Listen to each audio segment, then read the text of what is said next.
चंद मरीच गौरम चंदम द्वितीयं जगति विकांतम वंदेषु वंदम महितामृषेन्दम जिनम जिताश्वांत कसाय वंदम।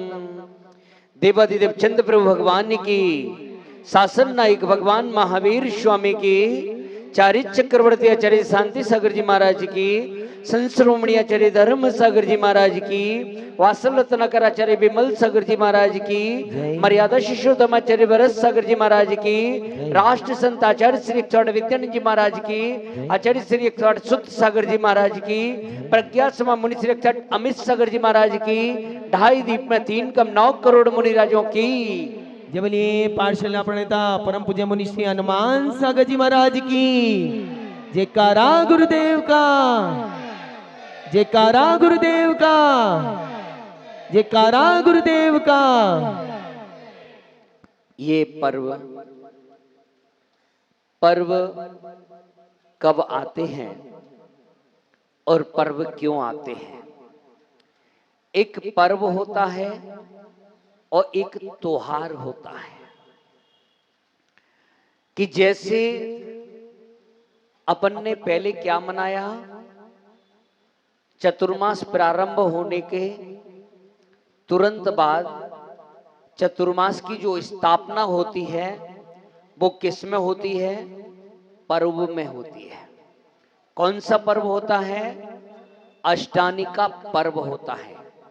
आषाढ़ शुक्ला चतुर्दशी को उस पर्व के अंदर ही स्थापना हो जाती है।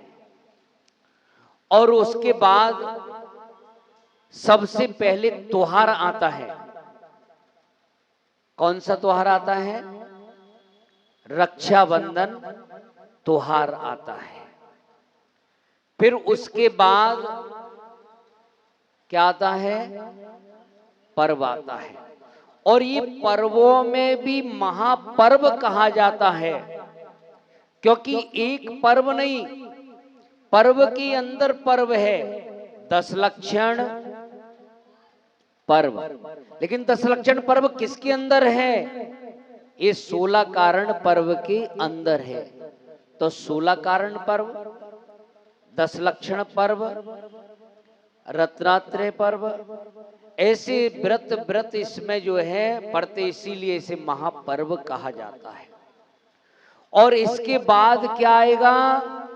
इस पर्व के बाद एक त्योहार आएगा। कौन सा? दीपावली त्योहार आएगा। और दीपावली त्योहार के बाद क्या आएगा?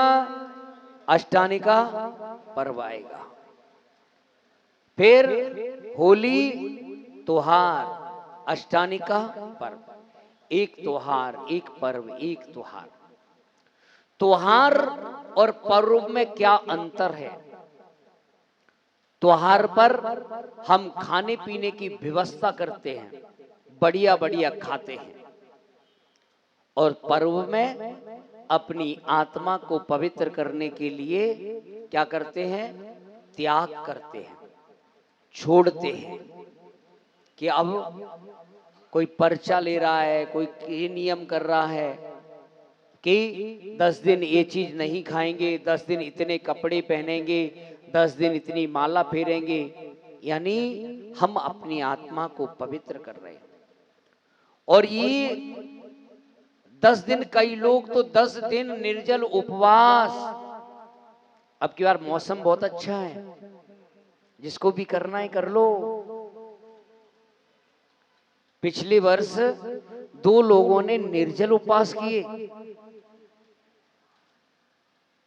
गुड़गांव में। 81 से कोई लेडीज थी। और 16 कारण के उपवास, यानी 32 दिन में एक आहार एक उपवास, यानी 16 उपवास किए। और तेला और बेला वालों की तो लाइन लगी हुई थी। और हमारे पास ऐसा ही होता है, इसलिए आप चिंता नहीं करना। जिसको भी करना है उपवास कर लेना। 10 दिन करना है 10 दिन, पर हम बताते जाएं वैसे करना, कुछ भी नहीं होगा। और इस बार तो इतना पुण्य बढ़िया कि पानी बरस रहा है। कोई बेचैनी नहीं। हाथ जोड़ो सभी, बोलो जिसके जीवन में चैन है वही असली चैन है, बाकी के सभी बेचैन हैं। इसलिए बेचैनी करने की जरूरत नहीं पड़ेगी। करो उपवास। उपवास करने से अपनी शक्ति पता चलती है। और उपवास करने वाले किसी को यदि कैंसर की बीमारी है, वह महीने में 4 उपवास कर ले, उसको यह कैंसर की बीमारी भी ठीक हो जाए। पूज्य गणनियारिका सुपाष्पति माता जी को का कैंसर है और माता जी ने उपवास करके एक कैंसर ठीक कर लिया। ये प्रभाव है उपवास करने का, वह कीटाणु सब नष्ट हो जाते हैं। इसलिए उपवास करना चाहिए, जिससे अपनी शक्ति पता चलती है। महिलाएं वैसे कहेंगे ताकत नहीं है, कमजोरी और उपवास नहीं हो पाए, और गुस्सा, संजीव जी कह रहे चैन, और जब इनको चैन नहीं मिले क्या तो बेचैन हो जाती हैं, तो फिर छोड़ देंगी, त्याग कर देंगी, फिर नहीं खाएंगी। जब तक चैन नहीं आ जाएगी तब तक जो है चैन नहीं लेने देंगे, गुस्सा भी करेगी। अब तो कोप भवन नहीं बनते, पहले तो कोप भवन बनते थे, और कोप भवन में जाके बैठ जाती थी रानी, क्योंकि कई कई रानियां हुआ करती थी, पता नहीं कौन सी रानी, तो कोप भवन से पता चला कि कौन। लेकिन आज क्रोध करने का दिन नहीं, क्षमा करने का दिन है। और ऐसी वैसी क्षमा नहीं, उत्तम क्षमा। हम लोग क्षमा किससे मांगते हैं? हम क्षमा उनसे मांगते हैं जिनसे हमारा परिचय होता है, और जिनसे हमारा परिचय नहीं, क्या उनसे हम क्षमा मांगते हैं?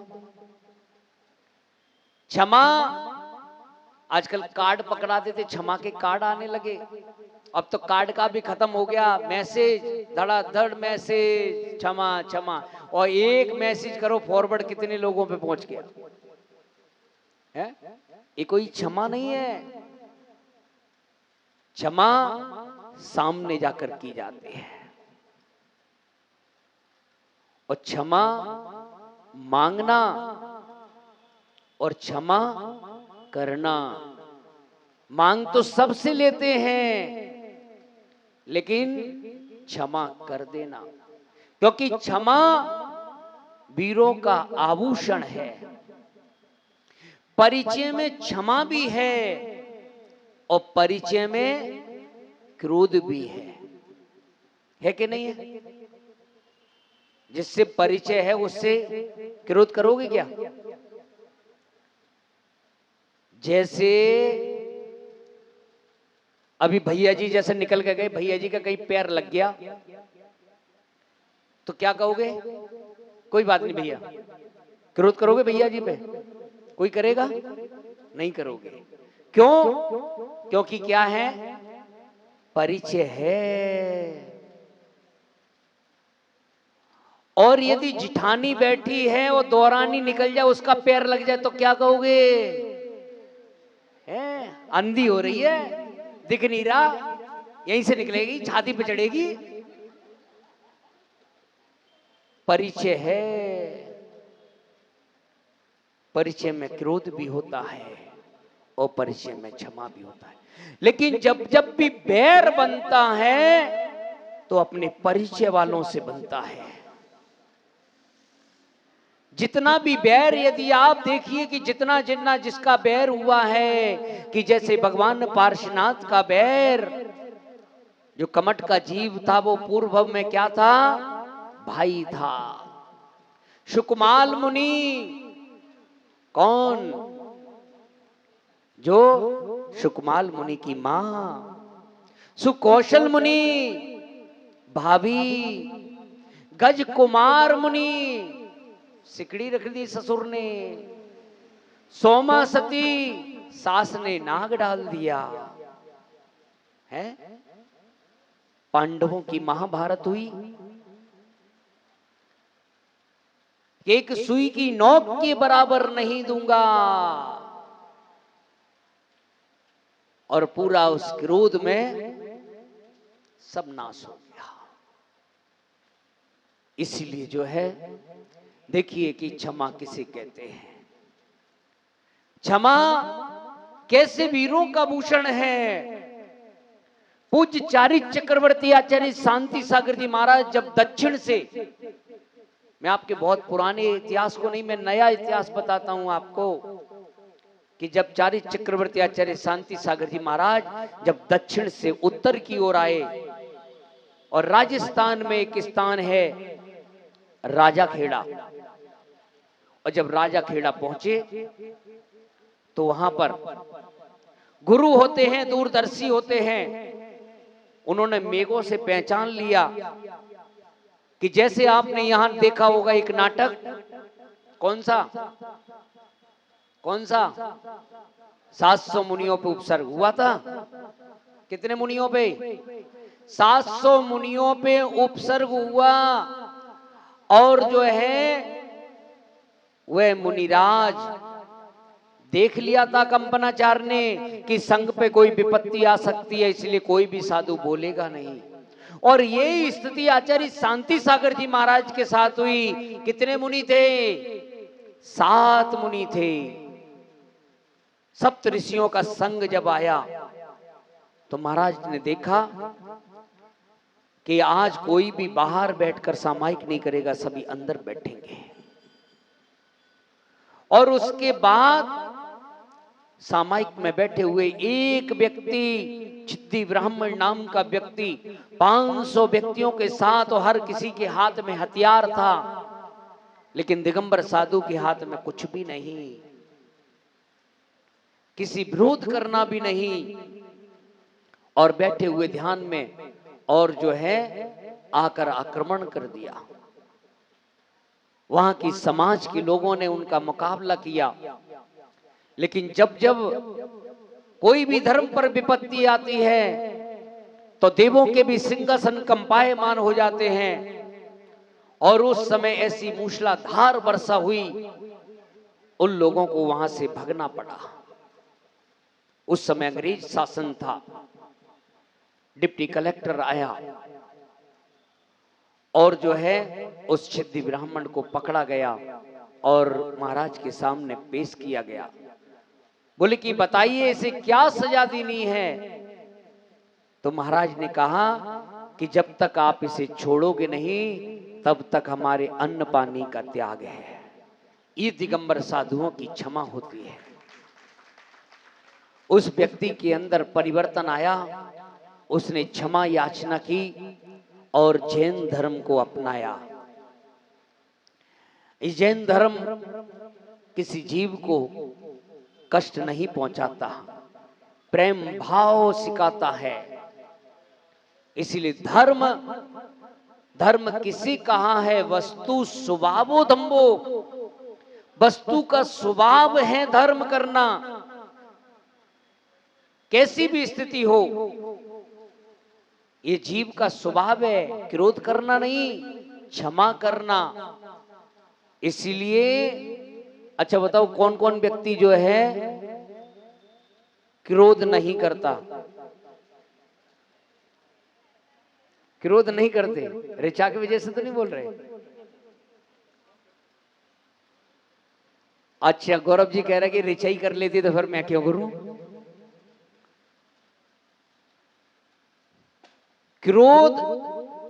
क्रोध करने से हमारा ही नुकसान है। क्रोध करने के बाद क्या होता है? बाद में पछतावा आता है, अरे नहीं करते तो ठीक था। क्योंकि क्रोध करने से नुकसान हमारा होता है।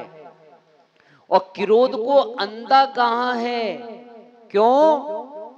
जब व्यक्ति को क्रोध आता है तो कभी भी जो है सामने फिर कौन है दिखाई नहीं देता। आपको मैं असली घटना बताऊं। एक पिता और बेटे में लड़ाई हो गई, झगड़ा हो गया। कभी कभी ऐसा हो जाता है कि और उसने बेटे ने जो है क्या किया, पिता पे हाथ उठा दिया, फिर पिता ने भी जो है, और दोनों में जुद्दम जिद्दा, और घर में जो है दामाद आया हुआ था और दामाद बीच बिचाव करने लगा तो वो आपस छोड़ के दामाद में ठक पकड़ दी। तो इसलिए बीच बिचाव भी सोच समझ के करना, कहां करना है। अब बाद में कर दिया, फिर बाद में क्षमा मांग रहे, अरे गलती हो गई, आप तो हमारे दामाद हो, अरे। इसीलिए क्रोध अंधा होता है।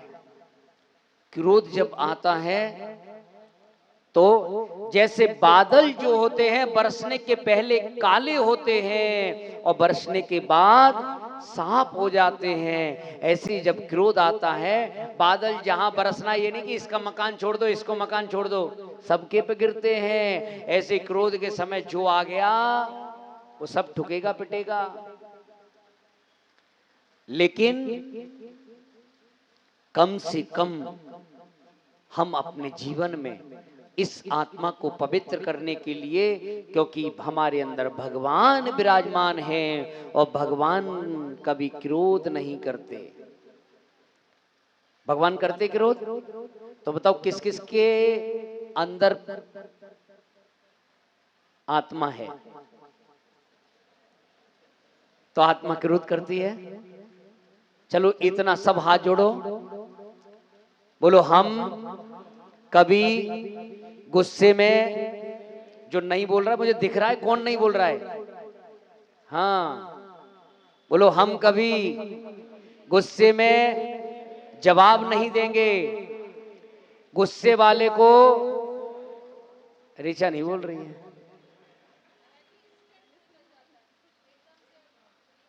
बोलो गुस्से वाले को जवाब नहीं देंगे। अब प्रयास तो करो, देखिए क्या अपनी आत्मा में परिवर्तन आता है। कभी किसी को गुस्सा आ रहा है तो उसको जवाब मत दो, वहां से निकल जाओ, वो बड़बड़ाता करके जो है, क्योंकि कसाई जो होती है उसका समय मात्र अंतर मुहूर्त है, मात्र 48 मिनट, उदय काल मात्र 48 मिनट है और वासना काल में अंतर है। वासना काल अनंतानवंती का अनंत समय, यदि किसी से हमारी 6 महीने तक बोला चाली नहीं है तो वो अनंत समय के लिए हो जाएगी, और यदि 6 महीने के अंदर अंदर जो है तो क्या है, वो हमारी अप्रतिख्यान कसाय है। और प्रतिख्यान मात्र 15 दिन और महाराज की कसाय अंतर मुहूर्त। उदय काल भी और वासना काल, उदय काल सबका अंतर मुहूर्त है, पर वासना काल कोई मंदिर में हो गई और फिर जो बाहर निकल तब देखेंगे। कई लोग मुझे भी कहते महाराज देखेंगे, मैंने कि देख लो, कितने लोग हैं जो क्या नाम है, मैंने कि कल सुबह अभिषेक में आ जाना, बोले देखेंगे, मैंने कि देख लो, मैं सब बैठा हूं सामने, क्या देखोगे। कुछ लोग महाराज से गुस्सा की क्या नाम है, मैं तो मंदिर नहीं आ रहा, महाराज बार बार कहते हैं अभिषेक में बैठो, विधान में बैठो, तो मैं तो मंदिर जाना ही छोड़ दिया, महाराज के पास नसीह जाना छोड़ दिया। अरे गुरु तुम्हारे हित की बात करते हैं, तुम्हारे हित के लिए कहते हैं कि बैठो, इस सुबह गुरु तुम्हें कह रहे हैं, गुरु सोचो, गुरु ने कहा है तो निश्चित ही पुण्य का उदय है, और इस पुण्य को यदि नहीं कमा पाए तो ऐसा अवसर दोबारा मिलने वाला नहीं है। अरे गुरु ने कहा है भाव नहीं है, लेकिन बैठने के बाद भाव बन जाते हैं। अब देखो कितने लोग हैं, सिप्रा जी बोले कि क्या नाम है, मैं तो पहले कभी किया ही नहीं, मैंने कि बैठो, परसों ही शाम को मैं उस समय मारना वो करा रहा था, और जो है परसों, और इनको तुरंत साड़ी दी, देखो बैठ के अब मन लग रहा है कि नहीं, कल देखो छत्र ये भाव, क्योंकि क्षेत्र द्रव्य क्षेत्र काल से परिवर्तन होता है। कितनी ऐसी दीक्षाएं हैं, देखिए कि राजा मधु युद्ध करने के लिए गए और ऐसा परिवर्तन हो गया कि हाथी पे बैठे बैठे केस सुलझ कर दिया, ऐसे परिवर्तन हो जाता है। इसलिए गुरु कब कह रहे हैं, कभी उस कार्य को छोड़ना नहीं, क्योंकि गुरु तुम्हारे हित की बात करते हैं, कभी तुम्हारा बुरा नहीं सोचते हैं, और यदि गुरु के वाक्यों से वंचित हो गए तो ऐसा अवसर नहीं मिल पाएगा कभी। तो आज का जो दिन है उत्तम क्षमा का दिन है, और हमारे अंदर क्षमा भाव होना चाहिए। कोई भी आ जाए, गलती हो जाए, कोई बात नहीं, उसे क्षमा कर देना। कि हमें किसी को समझाना पड़े, एक बार नहीं 100 बार समझा देना, लेकिन जो है उससे बैर भाव मत मानना। मैं ये नहीं कह रहा कि किस भाई भाई की बोला चाली नहीं है। एक बार ऐसे ही हुआ, क्षमा बांडी का पर्व था। महाराज ने कहा क्षमा बांडी के पर्व पर और किसी से कोई बैर भाव है, भाई भाई नहीं बोलते, कोई भाई हो तो उठ के आ जाइए, क्या नाम है, और गले मिल लीजिए। पूछा सबसे, 2 जने आ गए उठ के। महाराज ने कहा गले मिलो। महाराज बैठी, क्या नाम है जो है, और जो है वही बस हो गई, और दोनों वही हाथापाई धड़ पड करने लगे। महाराज कह रहे रुको रुको रुको रुको। इसलिए जो है परिवर्तन अपने आप लाइए। गुरु सिर्फ संकेत करते हैं, उस संकेत को समझो। नहीं छोटा सा बैर हमें कितनी बार जन्म लेने के लिए प्रेरित करेगा। हमें बार बार जन्म लेना पड़ेगा जब तक क्षमा को धारण नहीं करेंगे। ओशो ने कहा कि झुकने में पीड़ा होती है, क्योंकि कोई व्यक्ति झुकना नहीं चाहता, टूटना पसंद करेगा पर झुकना नहीं चाहता है। लेकिन महावीर ने कहा कि झुकने में पीड़ा नहीं होती है, झुकने से पीड़ा दूर होती है। यदि किसी की बोल चाली नहीं है, यदि भाई भाई दौरानी जिठानी आदि बोल नहीं रहे, ध्यान रखना, नहीं तो यहां तुमने बैर बांधा, ये कुत्ता बिल्ली ये सब जन्मजात बैरी यही बनते हैं। हाँ, एक बार की कहानी है, मेरे पास एक दो आ गई, मेरे नहीं पता दौरानी जिठानी है। बोले कि भाई किसी से नहीं बनती, किसी को देख के गुस्सा, मैंने कि दूर रहना चाहिए, मौन रहना चाहिए। अब मैं तो समझा कि सहेली सहेली आई होंगी, तो मैंने भाई कह दिया कि भाई जिससे अपनी नहीं बनती है तो उससे दूर रहना चाहिए, बोलना नहीं चाहिए। अब मुझे क्या पता था कि वो दौरानी जिठानी, बाद में पता चली तो दौरानी जिठानी थी। अरे बंधुओं, जैसे घर में भाई बहन बहन बहन रहते हैं, ऐसे दौरानी जिठानी, आजकल तो रिश्ते खत्म हो गए। और देखो यदि किसी से बैर भाव बन गया, क्योंकि हमने जैन कुल प्राप्त किया है, और जैन कुल किसके लिए, लड़ाई झगड़े करने के लिए, नरकों में जाने के लिए नहीं। ये जैन कुल मिला है भगवान बनने के लिए। हमें भगवान बनना है, तो ऐसे तुच्छ काम क्रोध आदि करके अपनी आत्मा को अपवित्र ना करें, पतन का कारण ना बनाएं। इस आत्मा को पवित्र करने के हमें पूजा पाठ, ऐसे धर्म, अच्छे अच्छे कार्यों को हमें करना है। तो बंधुओं, इस पर्व पे हमें अपनी आत्मा को पवित्र करने के लिए आज के दिन समझ लो कि अपना दिन प्रारंभ हुआ है, और आगे जो है हमें ऐसी व्यवस्था बनानी है कि हमें कौन कौन क्रोध नहीं करेगा, हाथ उठाओ। आज के दिन पक्का बोलो, हे भगवान, आज से हम संकल्प करते हैं, हम आज क्रोध नहीं करेंगे, और इतनी शक्ति देना कि ये क्रोध मेरा हमेशा के लिए छूट जाए और मैं आप जैसा बन जाऊं। कौन कौन बनना है भगवान? बनना है? कौन कौन दीक्षा लेगा? 1 2 3 4 5 6 वाह, 108 दीक्षाएं देनी है हमें, तो जो है ना, चलिए बहुत बढ़िया। आप सबके लिए खूब मंगल आशीर्वाद है। काम बिगड़ जाए बिगड़ जाने दो, बुद्धि को मत बिगाड़ो। बुद्धि यदि ठीक है तो बिगड़ा हुआ काम बन जाएगा, और बुद्धि खराब हुई तो बना हुआ काम बिगड़ जाएगा। ओम नमः सिद्धेभ्यः। जय बलि